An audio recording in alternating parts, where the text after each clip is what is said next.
Première mi-temps, un essai qui n'est pas valable apparemment. Des Italiens qui jouent à 14, qu'est-ce qu'il a manqué à cette équipe de France? Déjà un petit peu de lucidité, on fait n'importe quoi sur deux renvois que l'on doit maîtriser, on se met sous la pression, on reste chez nous et sur l'enchaînement qui suit, une fois on prend un essai. Deuxièmement, un peu d'application dans la finition, on a 2 occasions d'essai réelles que l'on ne met pas au fond. Effectivement, on en met un qui est certainement très litigieux, pour ne pas dire pas valable. Est-il raisonnable, Bernard, de penser à une nouvelle défaite aujourd'hui?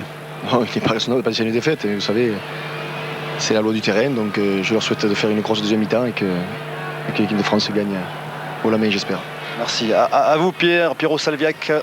Oui, la fleur. Nous sommes là avec Thierry Lacroix. Nous sommes là pour la reprise du match.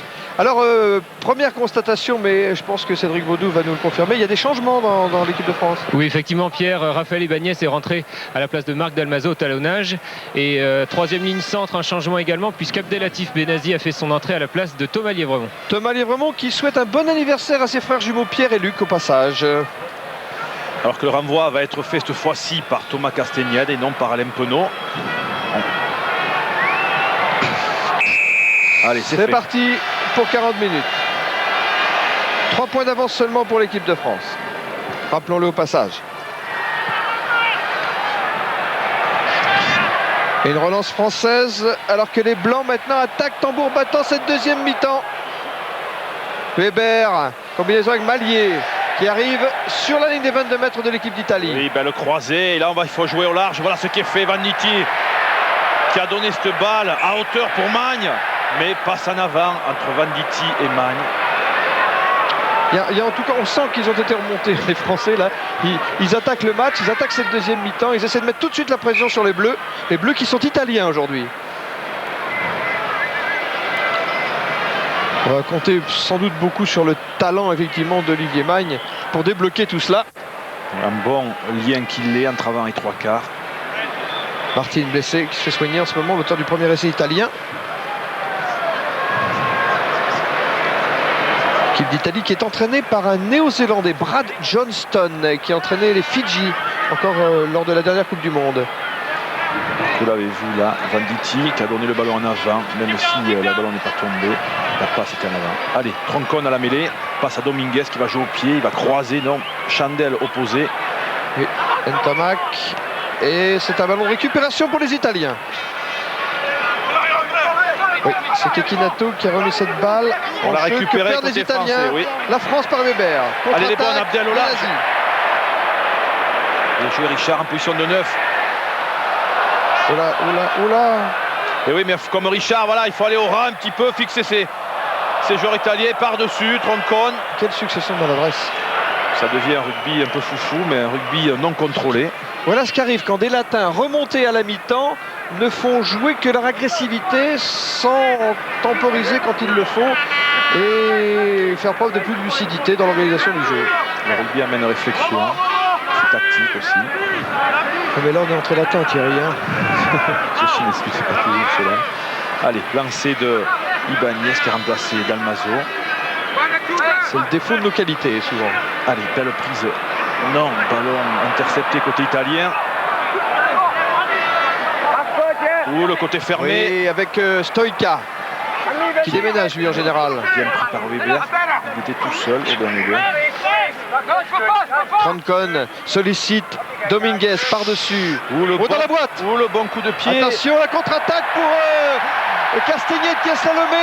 Passe à hauteur des chevilles que Mallier n'a pas pu contrôler. Il y a un avantage en cours, c'est bon. Elle est bonne au large. Oui, c'est. Bory. Le surnombre, ça doit aller à l'essai, ça normalement. Ça doit aller à l'essai alors que Magne est plaqué à 1 mètre de la ligne. Et que l'on va pénaliser Stoïka qui s'est mis en opposition pour pas que la balle sorte. Il va prendre ce foot avec dur peut-être. Magne qui a du mal à contrôler cette balle. Stoïka qui est venu le 11 et qui reste en opposition. C'est une pénalité. Et ça pouvait être un carton jaune pour de l'anti-jeu. Mais monsieur De Luca a signalé juste une pénalité que l'on va taper en touche. Et avec son pied gauche, puisqu'il est gaucher. C'est pas souvent qu'il y a eu des gauchers à l'ouverture de l'équipe de France. Je me souviens de Aguerre il y a très longtemps.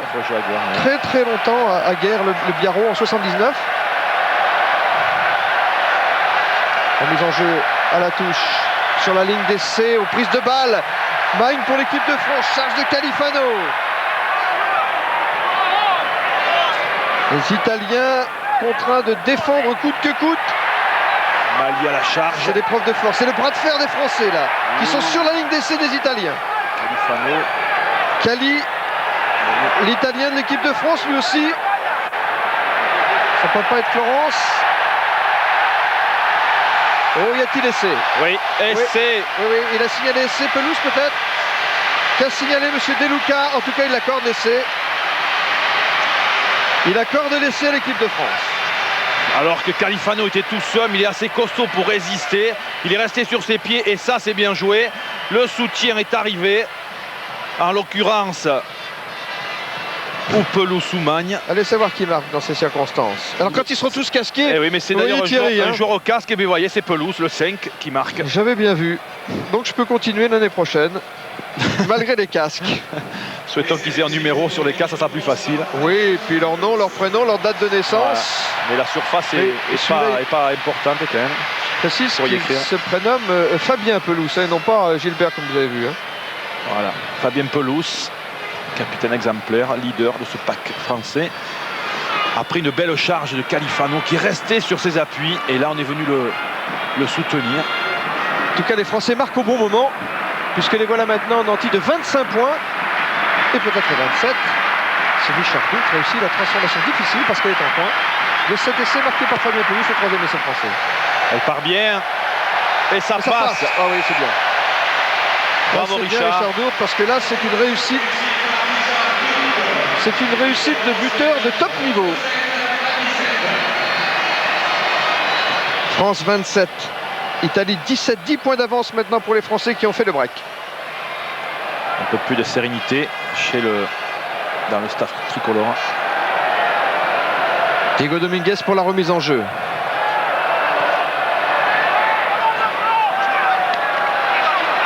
Contrôle en deux temps des Français. Charge de Brouzé qui lâche la balle en avant. Ça profite aux Italiens peut-être. Il y a Bergamato qui a récupéré la balle. Non, il y avait un avantage en cours mais ça n'a pas profité finalement. On revient dans la première faute. Introduction sur la Navan de Brouzé. Voilà, on reviendra à la faute donc. Mais l'introduction Troncon, Italie. Troncon a fait l'introduction, la balle est sortie pour les Italiens qui contre-attaquent par De Rossi, le troisième ligne centre. Troncon qui anime toujours. Dominguez combine avec Mazzucato. Balle libérée à nouveau pour Troncon qui tape au pied. Une chandelle dans les 22 mètres. Récupération Stoïca pour l'équipe d'Italie. Troncon va extraire cette balle du regroupement. Lancé De Rossi qui essaie de franchir dans l'intervalle. Les Italiens ne sont plus qu'à 6 mètres de la ligne d'essai de l'équipe de France. Pini à son tour tente sa chance. 1 mètre maintenant. Troncon.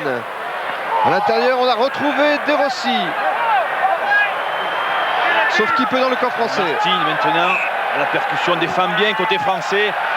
Et on récupérera la balle. Bravo l'équipe de France. Et chaque fois qu'ils prennent un essai, ils réagissent très très bien les Italiens et reviennent porter le danger dans le camp de l'équipe de France. Ils ne craignent pas l'équipe de France, ils savent qu'ils ont le potentiel pour gagner aujourd'hui. Et c'est vrai que jusque-là, on a eu un petit peu de mal dans notre jeu. Et on les a justement mis dans cette situation-là de confort. Brad Johnston, l'entraîneur kiwi de cette équipe d'Italie, disait « Les joueurs manquent de conditions physiques et je manque de leader. Mais peut-être est-il en train de construire une équipe qui, avec en plus l'expérience du tournoi maintenant, est en train de prendre de l'assurance. » Surtout que s'ils enchaînent quelques victoires, ça va être difficile par la suite de les battre, ces Italiens. Vous avez vu la tribune des supporters de Diego Dominguez. Il est en train de jouer à côté d'eux là et il reçoit des coups de chapeau qu'il a bien mérité toute sa carrière. On appelle ça les Hors Darlings quand on est supporter de Diego Dominguez et qu'on a porté les couleurs du stade français. Oui, il s'en passe des choses dans cette mêlée. C'est une mêlée à 5 mètres de la ligne de l'équipe de France. Brouzé, vous voyez là, à côté de Benazi. Alors Benazi et Brouzé sont associés en deuxième ligne, vous l'avez remarqué. Et Fabien Pelouse prend le couloir en numéro 8 à la place de Thomas Lièvremont. Où la poussée est italienne. Donc de pied de Thomas Castagnède sous la pression de Diego Dominguez. Voilà, on a desserré les taux grâce à ce coup de pied de Castagnède. Voilà maintenant le jeu à hauteur des 22 mètres de l'équipe de France. Superbe passe de Weber, on l'a vu, vers mètre. Castagnène n'avait pas la pression trop près de lui. Il a eu le temps d'ajuster. Benazi en deuxième ligne, lui qui croyait faire une nouvelle carrière au poste de flanqueur. Oh, ils ont lobé leur sauteur, les Italiens, le ballon récupéré par les Français. Magne. Il faut nettoyer, il faut... Voilà, ballon propre pour Weber, passe pas pour Mallier, mais ça fait rien. Mallier plaqué, hein. Immédiatement par Kekinato. Voilà, là on va retrouver pied gauche. Ouloulou. Venditti. Stoïka contrôle la balle dans l'air de jeu, mais fin en avant. Stoïka, c'est un Roumain. Hein. Christian Stoïka, il est arrivé en Italie en 90. Il a joué son premier match pour l'équipe d'Italie en 97. Et il joue pour le club français de Narbonne. Un Roumain qui défend les couleurs de l'Italie dans le championnat de France. Alors que Bergamasco est en pression sur Venditti, qu'il en a fallu de peu pour qu'il le contre. Pelouse, bien pris par Bergamasco. Benazi, allez, on lui demande, voilà, Abdel de la puissance aura. Alors que Magne, ça sera plutôt du jeu au large. Voilà, Ibanez, c'est bien. Lui aussi, c'est du 109 dans l'équipe de France, injecté à la mi-temps par Bernard Laporte. Dourte qui a redressé sa course. Il est costaud, Richard, il tient debout, il a bien franchi. Voilà, le soutien est là. Aubin Weber, Mallier. Superbe passe. Dans les 22 mètres italiens, Mallier. Weber, à hauteur pour Penaud qui glisse. Ballon libéré pour Weber sous la pression qui n'arrive pas à contrôler. Finalement, c'est Venditti qui élargit pour Benazi. Benazi en avant. Benazi a échappé le ballon, comme on dit dans le sud-ouest. Abdel sur le passe au sol, ballon glissant. Regardez le ballon, hop, et ça tombe devant. Beaucoup de maladresse dans la finition pour l'instant. C'est dommage, on crée du volume de jeu côté français. Maintenant, sur la 3-4e phase de jeu, un petit peu de précipitation, une mauvaise passe. Des joueurs un petit peu à plat, manquant de profondeur, et on échappe des balles parce qu'on frotte de suite sur la défense. Et les Italiens qui cassent le rythme, c'est maintenant le talonneur Moscardi qui fait appel au kiné de l'équipe italienne. Pendant ce temps, on en profite pour se désaltérer. Ils sont 3 assistants maintenant de l'encadrement technique italien sur la pelouse. Pourquoi pas? Si vous avez un Néo-Zélandais, un Roumain, il faut 3 personnes pour que chacun comprenne le discours. Ça, c'est pas simple. Encore que j'ai compris à l'entraînement que le langage commun, c'était la langue anglaise. Allez, Troncon à la mêlée. De Rossi au départ. Passe à Troncon, c'est dans le vide. Pini, sous la pression de Penaud. Allez, Bory. Bory pour une contre-attaque française. Avec qui? Pelouse, sans relais. Pelouse. Tout près des 22 mètres de l'équipe d'Italie. Oui, Benazi aura, c'est bien. On enchaîne côté français. Weber, tout de suite Bory en pivot pour Mallier. Dans les 22 mètres italiens, les Français. Weber, Bory à nouveau qui a sollicité la passe. Ibanez à son tour. Weber. On n'avance pas beaucoup, hein. On se fait des passes, mais on avance pas beaucoup. Au pied pour Venditti dans l'angle. Oui, mais ils ont bien défendu, c'est Pini là qui sauve la patrie en danger côté italien. Dans les positions d'hors-jeu, côté italien, on va bénéficier côté français de belles pénalités. C'est bien vu par Dourte, un bon rideau défensif organisé. Il a choisi le jeu au pied, par-dessus. C'est bien vu. On revient à la faute, hors-jeu italien. Et on va tenter côté français par le même Richard Dourte. Boris se fait soigner par le docteur Hermerel. Qui a fait des miracles là, tout au long de ce tournoi, le docteur Hermerel, avec le kiné Xavier Gousse. Ils ont été très très sollicités. Ils mériteraient la médaille de reconnaissance du tournoi des 6 nations, tous les deux. Ils n'ont pas compté les heures au service de l'équipe de France. 100% de réussite hein, quand même, Richard Dourte. Depuis le coup d'envoi. Et l'occasion d'aggraver la différence au score. Sous les applaudissements du public du Stade de France, mesdames, messieurs. Et c'est fait. Bravo Richard. Dans tous les angles, il est là aujourd'hui, comme d'habitude d'ailleurs, avec 3 points de plus pour l'équipe de France, 30-17. Et du 109 côté italien, puisque le numéro 8, Andrea De Rossi, va être remplacé par Willemus Visser. Et le numéro 12, Nicolas Zisti, va être remplacé par Denis Dallan.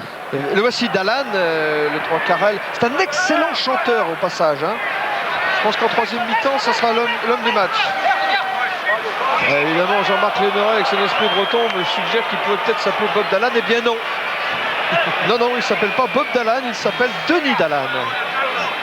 Quant à Visser, qui va entrer à la place de Rossi, il est d'origine sud-africaine. Il est marié avec une Italienne.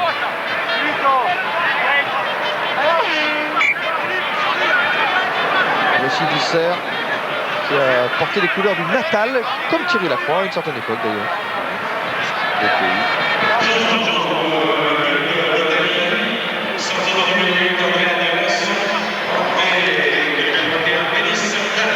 Alors va-t-on se réorganiser côté italien ou est-ce que Visser va remplacer poste pour poste De Rossi qui vient de quitter la pelouse là? Parce que Visser, il peut jouer deuxième ligne, il peut jouer troisième ligne aile, il peut jouer troisième ligne centre. Alors oui, on s'est organisé côté italien où Stoica, qui joue centre à Narbonne, va jouer au centre de sa position d'ailier, il va glisser au centre. Et c'est Visser, et c'est Dallan qui va passer à l'autre.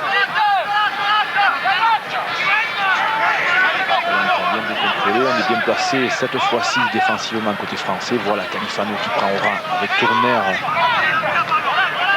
Voilà, donc au radéoupement, ça y est, le message est passé, on est plus présent maintenant, on y est. Voilà. C'est sur les 22 mètres de l'équipe de France, hein, ce regroupement.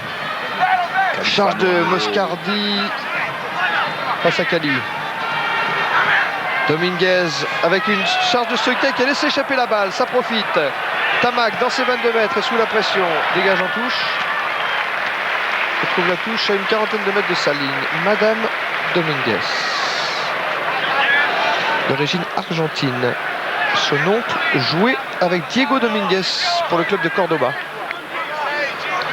Et voici Pierrot. Pierrot né en Italie, Pierrot Dominguez. Thomas, il est resté à la maison, il a que 3 mois. Hein. Aujourd'hui, allez, belle prise en Tecchinato. Moscardi, envoyé dans son camp. On est présent au rang maintenant, ça y est, avec de bons plaquages. Allez, Stoica, bien pris. Qui a retrouvé sa place de prédilection au centre de la ligne de 3/4.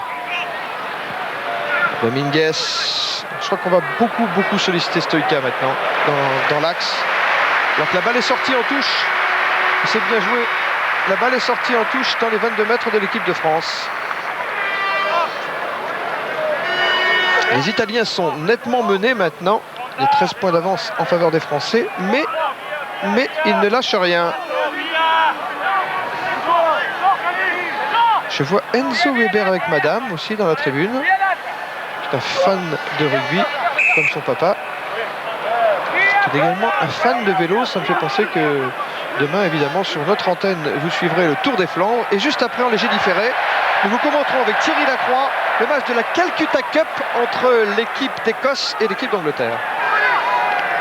Weber qui était fermé avec une charge de Benazzi sur l'immédiat. Oui.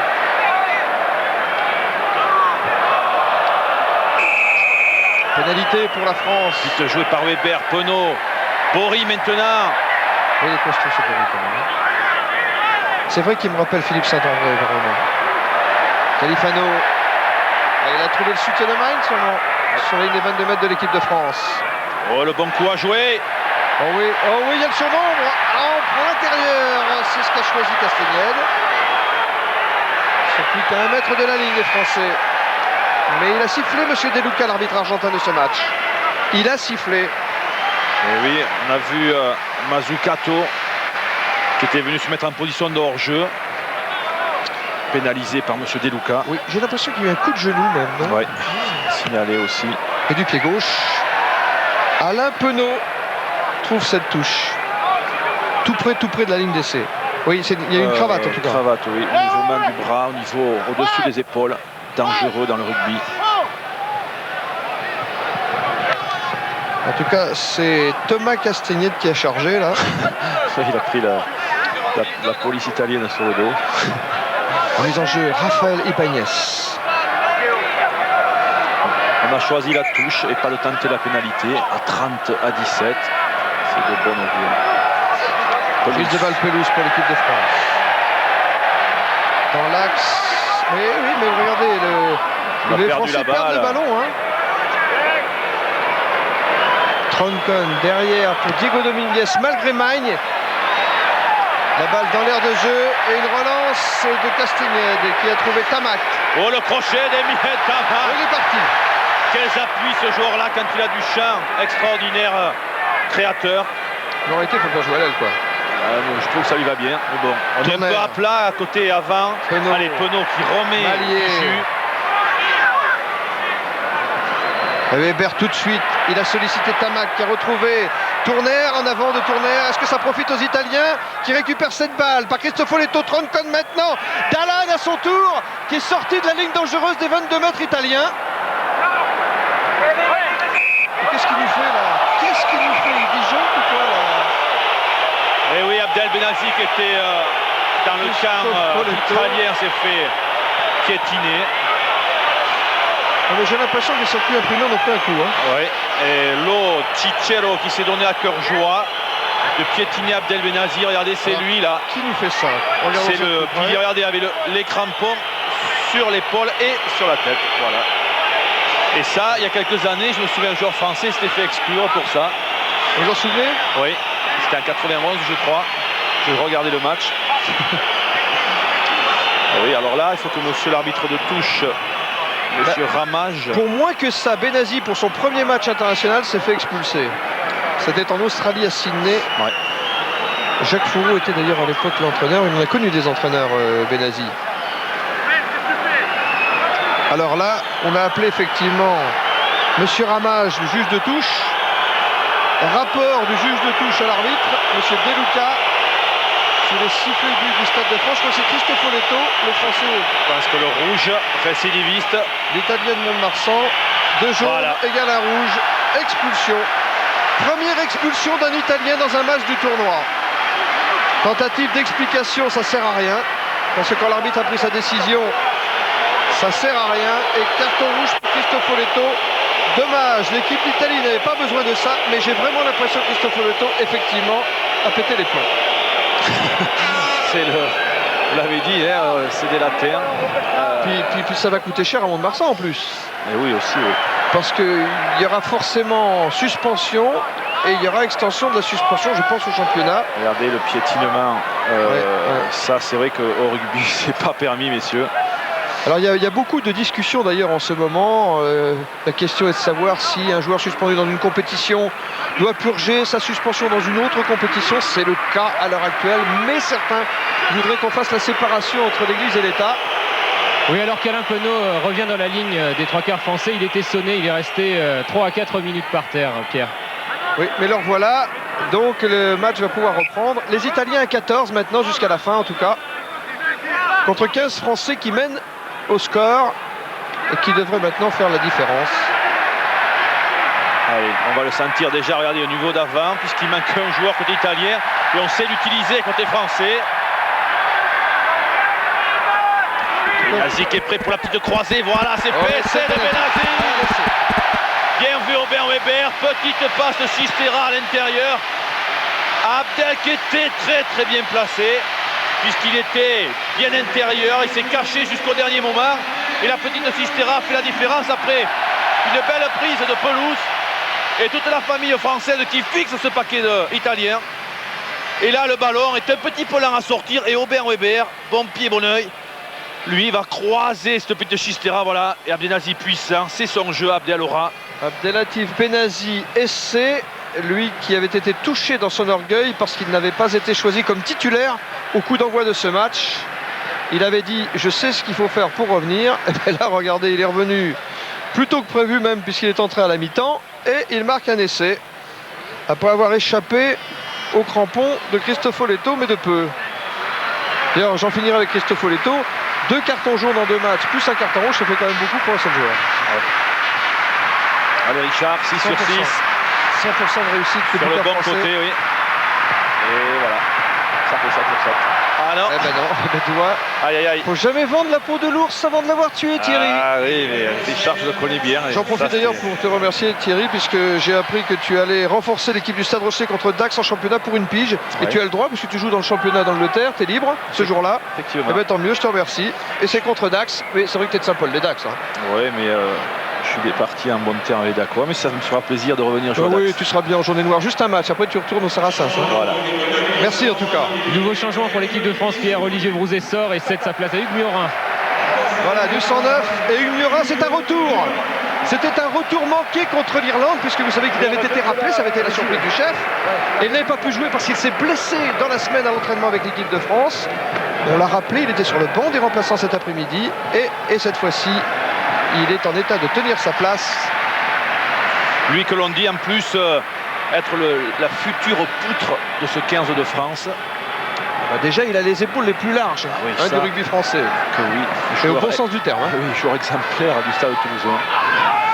Allez, d'ailleurs, on le sollicite. Et belle prise de balle. Bon début.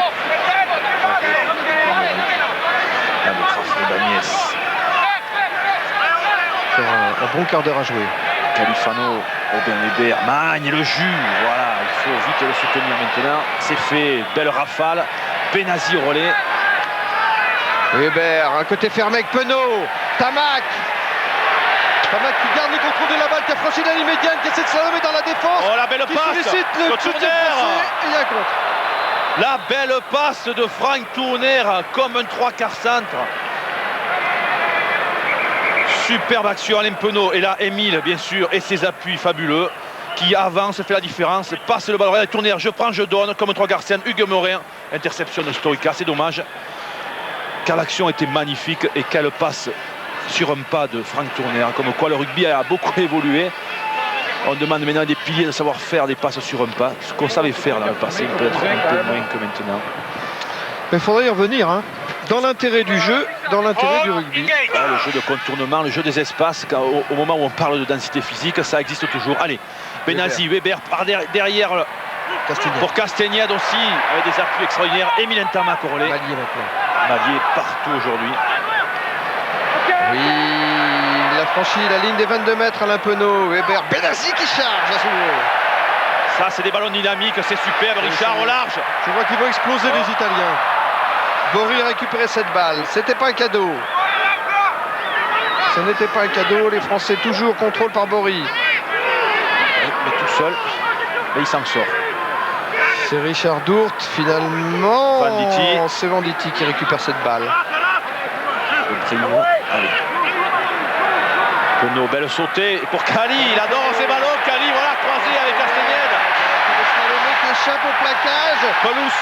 Dans l'axe, il n'est plus qu'à 5 mètres. Fabien Pelouse, le capitaine de l'équipe de France. C'est pas fini pour les Blancs. C'est tardif, attention. Malier au contact sur la passe de Weber. Weber. Il y a le décalage, Alain.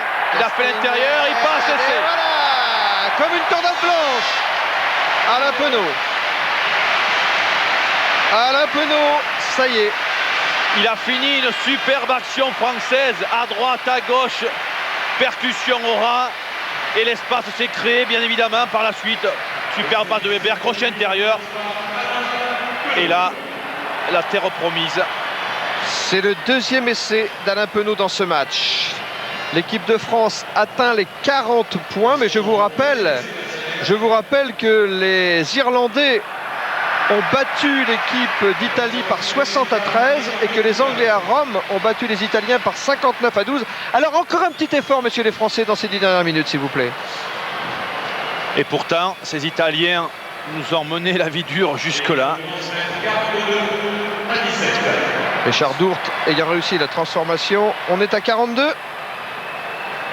Voilà, la couverture intérieure du 10 italien n'y était pas, puisque c'était le rôle de Cristoforetto qui a quitté le terrain. Et donc il manque ce joueur-là pour défendre. Et Alain Penaud en a profité, bien évidemment. Dominguez fait la remise en jeu. Mauvais contrôle, mais ça reste côté français quand même ce ballon. Tamac qui essaie de bonifier la balle. Weber. Oui, il a trouvé Bory. Weber. Que les ballons sont beaucoup plus rapides et vous le voyez dans le jeu. Oh, la belle passe de Richard Dourt. Mauvais contrôle de Venditti. Venditti, Califano, Dalmaso, ça sonne l'italien, mais c'est français. Regardez cette superbe passe. Juste, je prends, hop, et je dépose de Richard Dourt, superbe. Oui, du 109 en première ligne dans cette équipe d'Italie, puisque Salvatore Perugini remplace Tino Paoletti, le pilier italien. Oui. Perugini, c'est aussi une découverte de Brad Johnston, ancien pilier des Kiwis, qui vient de nous trouver 3 jeunes piliers pour l'équipe d'Italie, les 2 titulaires Paoletti et Lo Cicero, et maintenant, effectivement, Perugini. Allez, De Rossi au relais. Troncon. Oui, Kikinato. Oh, aurait bien récupéré par Magne, mais non. À l'avant, c'est dommage. Il y a une cascade d'en avant. Olivier Magne qui paraît très bien italien aussi. C'est un passage à Dax, lui a fait du bien. Vous allez venir, vous allez voir, Dax. Troncon fait l'introduction en mêlée. C'est bien la croix en abeille à Dax, ça je vais voir ça. Allez, Troncon. Dominguez, belle sautée, mais quelle défense de Richard Dourte en pointe. Superbe défense. Il s'est bien fait prendre par la patrouille, la Stoïka. Hein. Allez, Bernweber qui dynamise, c'est bien vu. Tourner cette année pas, mais c'est fait. Émile. Oui, Thomas Castagnède. C'est le feu follet. C'est Magne, il y a du soutien. Il y a Ibanez, il y a du soutien encore, puisque Bory est là, mauvais passe. Non, mauvais passe. Eh oui. Il y a quand même beaucoup d'occasions gâchées. Hein. Eh oui, Bory qui venait pour arracher la balle et Rafa Ibanez qui lui venait lui donner. Regardez les espaces se créent bien évidemment maintenant en infériorité numérique. Belle percée, belle accélération de Castagnède. Il retrouve Magne au relais qui ne va pas fixer. Dommage, Olivier, il aurait dû un peu plus rentrer. Oui, mais il a bien vu Ibanez, puisque Bory était en avant, il ne pouvait pas lui passer. Hein. Oui, tout à fait. Il ne pouvait pas lui faire la passe. Bory était en avant, donc il était obligé de conserver cette balle. Ce qui prouve que le jeu sans ballon, hein, c'est important. Hein. Ouais. Savoir se placer même quand on n'a pas le ballon, c'est essentiel. C'est même primordial dans le jeu moderne. Les courses sans ballon, c'est là qu'on fixera. Si on a de bonnes courses, c'est pas la balle toujours qui fait la différence. C'est le joueur sans ballon qui donne des options aux porteurs de balles. Et on l'a vu à cette occasion. Tu te balades, Thierry. Allez, Troncon à la manœuvre. Il n'en veut pas beaucoup de manœuvres d'ailleurs maintenant. Allez, Bory, il faut sauter. C'est fait, mais c'est finalement Stoïka qui récupère la balle. Pour l'équipe d'Italie, Martin qui essaie d'échapper à un plaquage de Venditti, mais il est pris lui aussi. Et on garde la balle au sol, vite joué par Richard Dourte. Il va souffrir. Tamac, fait par Bergamasco. Contrôle de balle, Troncon, le capitaine italien qui sauve qui peut. Il n'était pas 10 mètres côté italien, donc on va récupérer la balle côté français. À 10 mètres de la première phase de jeu. Monsieur De Luca qui est entré aujourd'hui dans l'histoire du tournoi des 6 nations, comme était entré dans l'histoire du tournoi des 5 nations Bernard Marie, quand il avait été le premier non anglo-saxon dans le tournoi. Lui, il est le premier arbitre appartenant à une nation qui ne figure pas dans les 8 grandes nations du board. C'est bien pour l'Argentine qui a d'ailleurs donné beaucoup de bons joueurs et qui en donne encore au championnat de France. Il y en a un peu partout dans les grands clubs en ce moment et on les salue, les Argentins, parce qu'ils apportent aussi leur éducation. Alors que l'on a choisi sur la pénalité côté français la mêlée, c'est bien, c'est une communion avec le public qui le demandait par ses applaudissements. On veut voir encore du jeu, on veut voir du spectacle.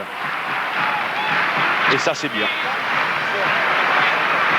Il reste 3 minutes de jeu. Avec quelques changements, peut-être Cédric. Oui. Ça va être difficile de faire mieux que les Anglais et mieux que les Irlandais. Hein. Oui, en première ligne, la sortie de Franck Tourner et Peter De Villiers le remplace. Et Cédric Emmons, qui a failli rentrer tout à l'heure, rentre définitivement à la place de David Bory, Pierre. Voilà une bonne chose. Comme la sélection d'Emmons. Voilà une bonne chose, on vous le dit tout à l'heure, il a failli rentrer, mais là les conditions sont idéales pour ce jeune joueur de débuter. Quand on mène 42 à 17, il vaut mieux le faire rentrer maintenant, c'est bien vu côté français. Alors Thierry, je vais rappeler que les Gallois, puisque je n'ai pas parlé d'eux, ils ont battu les Italiens par 47 à 16 à Cardiff. Là, les Français peuvent faire mieux que les Gallois maintenant. Souhaitons-le, il reste encore quelques minutes à jouer. Largement pour marquer encore un essai. Ah, il fait des fautes alors qu'on est en supériorité numérique sur la mêlée. Les Italiens jouent, de toute façon, on n'a pas le choix. Allez. Oui, Lo Cicero sur les 22 mètres de l'équipe d'Italie, il est plaqué le pilier. La balle sort pour les Bleus. Dominguez. Les piliers intérieurs à Bergamasco. Il a des jambes énormes. Comme Dominguez encore. Jean-Pierre Locatelli, notre confrère. Kekinato à la percussion. Troncon. Où on est un peu hors jeu côté français, mais ça profite. Côté italien. Tout près des 22 mètres de l'équipe de France, les Italiens qui ne lâchent rien malgré tout. À 14 contre 15. Ils sont admirables cependant. Stoïca, Lo Cicero. Alors rejouera faiblesse française dans le début de partie qu'on a bien gommé par la suite. Ils sont dans les 22 mètres français, les Italiens.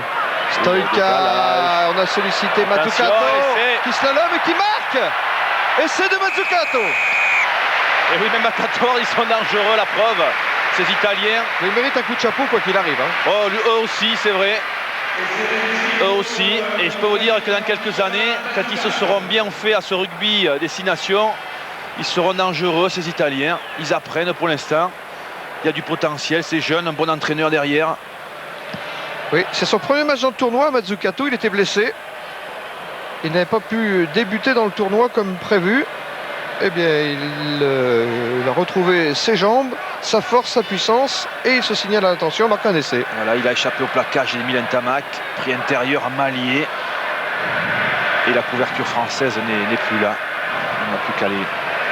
Robert Weber qui tente une dernière cuillère, mais non. En tout cas, ils font mieux, les Italiens, que contre les Gallois, contre les Irlandais et contre les Anglais. C'est marqué 16 points contre les Gallois, 13 points contre les Irlandais et 12 points contre les Anglais. Et il marque 22 points contre les Français. Preuve d'un potentiel, hein. On ne marque pas des essais comme ça, c'est pas le fait du hasard. Et je rappelle qu'ils avaient battu les Écossais en ouverture du tournoi, 34-21 quand même. Hein. Oui. Ne l'oublions pas. Un nouveau changement, Pierre, côté italien en première ligne, puisque Carlo Orlandi, le numéro 16, entre à la place de Alessandro Moscardi. Oui. Deux joueurs expérimentés, hein, Moscardi et Orlandi. Il y a longtemps que il joue au talonnage de cette équipe d'Italie, entraînée jusqu'à la saison dernière par Georges Coste, l'actuel entraîneur du Stade français. Il y a eu très longtemps une filière d'entraîneurs français pour l'équipe d'Italie, et pour la première fois, l'Italie a fait une transfusion sanguine, et c'est maintenant un Néo-Zélandais passé par les Fidji qui les entraîne. C'est la mode actuelle, des entraîneurs néo-zélandais, on le voit aussi en Angleterre, même si ici c'est pas très bien là-bas. Il y a une culture. Pour l'instant, néo-zélandaise. Allez, belle prise de Pelouse. Pelouse en fond de touche. Oula, belle sautée. Mais problème de communication entre Thomas Castagnède et Ayman qui était venu. Et d'ailleurs, Thomas s'en explique, il lui dit je te voulais au large. Voici on sent Magne impatient de redonner encore un peu de piment à cette fin de match. Oui, c'est un joueur qui est très mobile et qui aime le jeu, qui aime toucher des ballons, c'est le joueur, le lien entre avant trois quarts que l'on a besoin en équipe de France. Et que l'on utilisait maintenant d'ailleurs en défense intérieure de Penaud. On sollicite encore Mazzucato, le puissant ailier italien.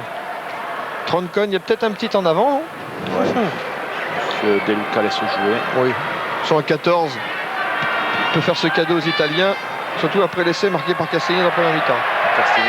Et voici Castagnède. Oh là là là là, regardez ça un peu. Si c'est pas du talent, ça qu'est-ce que c'est? Des appuis extraordinaires et au large, Magne. Toujours en soutien. On m'a dit qu'on va faire un bon match aussi. Magne à son tour. Ah oui, Peter de Villiers. Oui. Le pilier d'origine sud-africaine de l'équipe de France a rendu le ballon aux Italiens. Ah oui, bien fait. Stoïca. C'est Pini qui nous a fait ce... Oui, super joué. Super Stoïca, non. Troncon, pris. Mais enfin, les Italiens ne lâchent rien. Il reste encore 3 minutes dans le temps réglementaire. Alors que Thomas Castagnède, que l'on découvre arrière cette année, qui est explosif, qui a beaucoup plus de champ et qui peut justement associer sa pointe de vitesse et ses appuis. Vous le voyez, superbe action de Thomas. On dit que c'est sa place maintenant au niveau international à Thomas Castagnède. Écoutez, il montre que c'est un super arrière et c'est vrai qu'il a les jambes pour, il a la vision, il a un pied. Il se blessait souvent en 10, mais arrière, il est extraordinaire une fois de plus. Lui aime y jouer en tout cas. C'est bien pour l'équipe de France. Bon, je vais vous dire, pour la première fois, c'est peut-être un perdant qui va gagner le Talent d'Or, mais il y a peut-être aussi, sûrement que les téléspectateurs français ne sont pas insensibles à ça, c'est Diego Dominguez qui va être choisi pour son dernier match international. C'est légitime. On aurait pu prendre Thomas Castagnède, on aurait pu en prendre d'autres, mais effectivement, il y a le petit vote de l'affection, et on se dit que c'est la dernière occasion pour Diego Dominguez d'avoir le Talent d'Or. Et la dernière aussi. La dernière.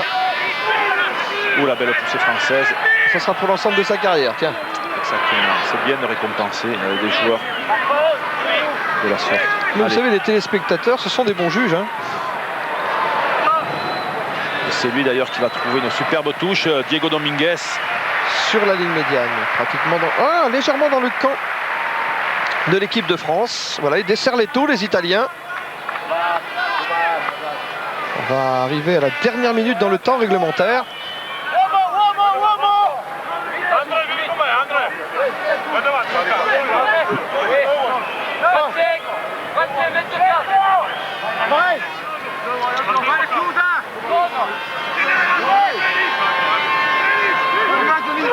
Oui, la belle prise de Miorin déviée, ballon dynamique, Penaud qui a pris l'intérieur qui donne bien à Vanitino. Récupération, Diego Dominguez. Dalan. Il a trouvé du soutien immédiatement. Les Italiens peuvent remettre le ballon dans le sens du jeu. Troncone au pied. Par-dessus. Sous la pression, Emans, tiens. Il a échappé au plaquage, il a laissé tomber la balle. Y a-t-il en avant? Je crois bien que oui. Il a choisi la difficulté, Emans, c'est dommage. Thomas Castagnette était grand champ, demandait la balle. Il aurait pu le redoubler sur une passe, rejouer grand côté avec le soutien qui était là. Donc Bergamasco saigne là. Donc sur saignement, il faut quitter le terrain. Bergamasco, alors lui, vous le voyez là, c'est le grand espoir du rugby italien. On dit que c'est le successeur de Massimo de Giovanelli. Il avait été blessé contre l'Angleterre en Coupe du Monde, côte cassée, et il avait dû quitter prématurément la Coupe du Monde. Mais on reparlera de Bergamasco. Il me rappelle, son nom vous rappelle sans doute un Bergamasco de Beaumont, qui n'était pas mal non plus. Mais celui-là, croyez-moi, retenez son nom. C'est un grand espoir du rugby italien. C'est un très bon match aujourd'hui d'ailleurs. On l'a vu, très dangereux, ballon en main. Allez, Troncone à l'introduction, belle poussée française en supériorité numérique. Oui, il faut le souligner. Alors que Dalan était venu apporter son soutien. Les Italiens jouent sur la ligne des 22 mètres de l'équipe de France. Stoïka qui essaie de relancer sa course. Très trouvé le soutien de Martin. Il passe pour Mazzucato là-bas. Et Mazzucato est pris par la défense française. Il attend du soutien qui arrive par Troncone. Dominguez. Un contre français, ça profite. Gritti pour l'équipe d'Italie. C'est Main qui est plongé là. On a récupéré la balle, côté français, vite, il faut jouer. Weber qui va extraire cette balle. Ah, et mauvaise passe. Oh, ballon qui va se perdre. Un essai peut-être italien. Non. Oui, essai de Troncone. Il faut lui en avant, regardons. Essai de Troncone sur cette passe de Weber. Oh, bah, c'est un cadeau. Hein. Oui, en fait, Alain Penaud a glissé. Oui, il a glissé. Et regardez, Troncone, vous le voyez à l'écran, voilà à l'affût, un bon 9 qu'il est, coquin. Alors, qu'est-ce qui se passe à partir de là, Thierry? Eh bien, écoutez, Ibanez se jette, ça glisse, non, effectivement, il glisse, il a touché avec le corps, mais il n'y a pas d'avant, et Troncone qui est là. Et oui, il l'emmène dans le mouvement, voilà, donc il y a essai. Il n'y a pas photo. Il y a essai, bien vu monsieur l'arbitre, accordé, et Diego Dominguez, toujours avec soin, la serviette, Jean-Marc Lénoré, la serviette de Diego Dominguez. Voilà, on la voit à l'écran. Toujours au petit soin pour ce ballon qu'il a fait roi. Et lui rend bien, Diego. Alors pourquoi il essuie la balle? Ce qu'on ne fait pas nous côté français, c'est vrai. Il l'essuie. Ballon synthétique maintenant qui peut glisser. Vu au terrain qui est glissant, qui peut glisser au niveau de l'impact. Il le nettoie, il essuie. Méticuleux, Diego Dominguez. Et vous savez qu'il gonfle ses ballons, il a tout ce qu'il faut, mais il ne vous dira jamais à quelle pression il gonfle ses ballons parce qu'il considère que c'est 10 ans de travail et c'est un secret professionnel. Et ça marche en tout cas. La transformation est réussie et Diego Dominguez, talent d'or de ce match, dont la fin vient d'être sifflée par monsieur De Luca et salué maintenant par tous les joueurs de l'équipe de France. Il va même recevoir un canotier d'or de la part de ses supporters dans quelques instants. Les OH, il est salué par tous les joueurs de l'équipe de France. C'est l'hommage à celui qui a marqué les derniers points de ce match en réussissant ainsi la transformation. Diego, bravo. Lui qui a été révélé en France à l'occasion de la première Coupe du Monde universitaire jouée par l'Argentine. Ça se passait du côté d'Osgore, je me souviens. Et vous le jouiez, je m'en souviens très bien. J'ai commenté ce match avec Pierre Albaladejo. Et il était barré en équipe d'Argentine par un certain Hugo Porta. Il n'a pas eu la patience d'attendre. Alors il est parti d'abord en France. Il a joué quelques mois à Cognac. Puis parce qu'il était d'une famille italienne, il est allé à Milan. Là, il a joué pour Milan, il a été champion d'Italie. Il a joué pour l'équipe d'Italie. Il a été recruté par Max Guazzini qui en a fait avec Bernard Laporte le demi d'ouverture et le capitaine du Stade français. Et le Stade français lui rend bien tous les points marqués pour les bleus et rouges, tant dans le championnat qu'en Coupe de France, puisque Diego Dominguez, en cet instant bien particulier, reçoit le canetier d'or de la part des supporters et de son président Max Guazzini. Bravo Diego. Mais si c'est fini pour le circuit international, ce n'est pas encore fini pour le championnat, puisqu'il a signé encore un an au Stade français Diego Dominguez. Et on m'a dit, pas plus tard qu'hier, que la fédération italienne ne désespérait pas de le faire revenir sur sa décision. Ça, c'est pas sûr du tout parce qu'il était tué. Oui, effectivement. Et puis comme il l'a signalé, sa famille est importante, il en a marre de voyager. Et je le comprends. Et à un moment donné, il privilégie son côté familial. C'est ça le rugby aussi. On circule beaucoup, on voyage beaucoup et la famille c'est important. Mais la preuve pour lui, il a décidé d'arrêter. En tout cas, Diego, interrogé ici par notre confrère de la RAI. Diego, si tu quittes le circuit international, tu vas beaucoup nous manquer. Tu peux lui dire, Cédric Baudou. Regardez ça. Regardez le petit roi. Oh, il mériterait un tour d'honneur. En tout cas, toute l'équipe d'Italie l'accompagne. Et on peut saluer au passage l'équipe d'Italie qui a fait une très très bonne prestation aujourd'hui. 42 à 31, la preuve que cette équipe d'Italie a 14 malgré tout. Eh bien, c'est une équipe en devenir. C'est une équipe qu'il a fallu prendre au sérieux, puisque vous l'avez vu, il a fallu beaucoup de circonstances pour prendre l'avantage et se sortir de cette emprise italienne avec Diego Dominguez, bien sûr, toujours à la manœuvre. Et une équipe en devenir. Maintenant, trouveront-ils l'après Dominguez un joueur de cette qualité-là qui a été l'animateur pendant 10 ans de ce rugby italien?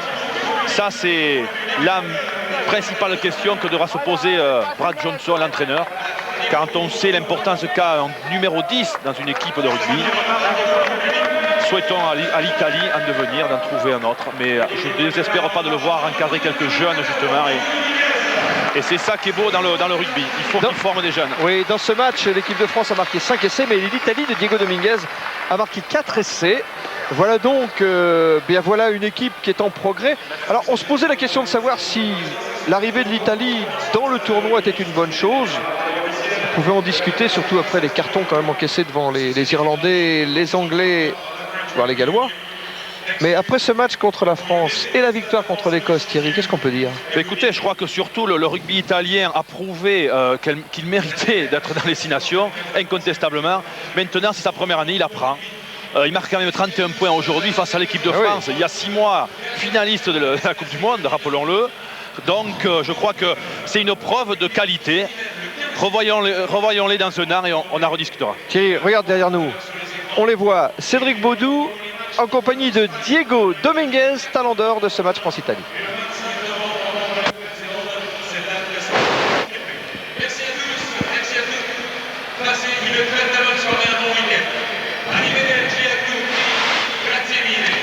Nous n'avons pas de son. Alors vous voyez Diego Dominguez. On va le refaire. Est-ce que nous entendons maintenant? Ça passe. Autrement, on peut faire la traduction, hein, Cédric Baudou. Je crois que Diego va s'en tirer en français. Diego, beaucoup d'émotions aujourd'hui sur le terrain, une défaite, mais un très beau match pour l'Italie quand même. Oui, on a fait un très bon match. Je pense que c'était un bon match. Magnifique stade. Spectateurs très bien aujourd'hui, même avec nous, il nous a soutenu tout le match. Et je vais remercier aussi les 1000-1500 supporters du Stade français derrière les poteaux. Et à Max aussi, qui a organisé ça avec eux. Et merci beaucoup pour tout. On a rarement vu des adieux aussi si bien fêtés. Diego, c'est émouvant ces adieux? Oui, c'est émouvant parce que bon, la France, vraiment, je suis très touché par l'affect et l'affectif qu'il m'a donné pendant cette année. Et je suis très content de tout ça. Ça donne pas envie de continuer quand même? Hein? Ça donne pas envie de continuer un peu? Oh, si c'est pour moi, je jouerai jusqu'à 60 ans. Mais bon, il faut un moment de la vie où les choses arrivent. Il faut dire stop. Et je vais me reposer, je vais me dédiquer à fond à mon club, c'est un club qui a beaucoup d'ambition. Je suis très content d'être dans ce club. Et je vais finir ma carrière là-bas. Et dédiquer un peu à ma famille aussi. Diego Dominguez, donc canotier d'or et talent d'or de ce match. Bravo encore Diego pour l'ensemble de votre carrière. Bravo. Pour toutes les choses que vous faites pour le rugby. Merci Diego. Merci Diego, merci pour tout. On aura l'occasion de vous retrouver évidemment avec le Stade français qui, je le rappelle, est qualifié pour la Coupe de France. Le Stade français doit jouer d'ailleurs une demi-finale contre Brive, mercredi en Coupe de France de rugby. Donc pour Diego, si le circuit international s'interrompt ici au Stade de France, le circuit national continue. Diego Dominguez, madame et Pierrot, le fils aîné de Diego Dominguez. On va regarder les essais. On va se dire aussi que l'équipe de France, grâce à cette victoire, met fin à une inquiétante série de 5 défaites consécutives au cours de ces 2 dernières années sur cette pelouse maudite du Stade de France. Bon, ça c'est un côté positif. Mais est-ce que ça va suffire à rassurer les supporters du 15 de France? C'est la question qu'on peut se poser en revoyant ces essais. Et superbe essai de Benazi sur une passe Chistera intérieure d'Aubin Weber, magnifique. Belle position de Benazi, bonne position, bonne course. Et après la percussion, la puissance d'Abdel fait la différence. Mais oui, effectivement, une équipe de France qui a douté, en fait, qui nous a fait douter un petit moment quant à sa défense au pré. Je crois que Bernard Laporte a remis les choses au clair. On a mieux défendu dans le deuxième temps de jeu. On a bénéficié, et vous l'aviez là avec Penaud, de beaucoup plus d'intervalles parce que le troisième ligne, Christophe Oletto est sorti, donc ça a 14. Et effectivement, on a plus d'espace. Mais belle attitude, belle course aussi de Penaud qui a fait un très bon match aujourd'hui à l'image de l'équipe de France. Il a bien dynamisé. Et puis on a c'est vrai, mis du temps. Il a fallu encore une fois à la mi-temps que l'entraîneur gronde. Cette équipe de France qui a du mal de temps en temps à imposer son jeu un peu plus tôt. Il lui faut une mi-temps, il lui faut un peu plus de temps. Et là, 2 erreurs défensives, une Ntamak, une de Malier, qui fait que l'ailier, bien évidemment, Mazzucato marque cet essai. Une équipe d'Italie qui, de toute façon, on l'avait dit, est une équipe en devenir face à l'équipe de France qui, elle, a besoin de se réconforter dans son jeu notamment. Voilà, je crois que c'est sur cette image qu'en tout cas Thierry Lacroix et moi-même, nous allons vous quitter en vous donnant rendez-vous demain sur la 3 pour le match de la Calcutta Cup entre l'équipe d'Écosse et l'équipe d'Angleterre. Et en attendant, nous vous rappelons que ce soir, dans l'émission 3e mi-temps animée par Gérard Holtz, nous allons ouvrir ce fameux dossier sur le port des casques obligatoires. En attendant, je passe l'antenne au vieux motard de l'équipe de France Télévisions, Thierry Blanco. Alors, elle est bonne celle-là. Je rappelle surtout qu'on retrouvera Diego Dominguez en ouverture de 3e mi-temps. On le fêtera bien sûr très largement en compagnie de Jean Gachassin. Réaction sur ce match, Thomas Lombard, beaucoup d'enthousiasme, de la maladresse, mais la victoire. Ouais, je crois qu'il faut retenir en premier lieu cette victoire qui, comme on le disait tout à l'heure, fait du bien parce que ça fait un moment qu'on n'avait pas gagné ici. Donc non, les choses positives, c'est vrai, beaucoup d'enthousiasme, beaucoup d'intention de jeu. Ça, c'est vrai que c'est important de le souligner parce que contre l'Irlande, c'est des choses qui avaient fait défaut. Et donc, au-delà de ça, on a pu voir aussi la difficulté de jouer ces Italiens parce que sur l'entame de match, ils sont toujours très agressifs. C'est difficile de les perturber. Contre les Anglais, on avait pu le voir à la télé. Heureusement, pour ces Anglais, ils avaient eu 2 expulsés, ce qui fait que ça avait facilité la tâche. Là, ça n'a pas été le cas. Ils ne se sont pas trop fait sanctionner.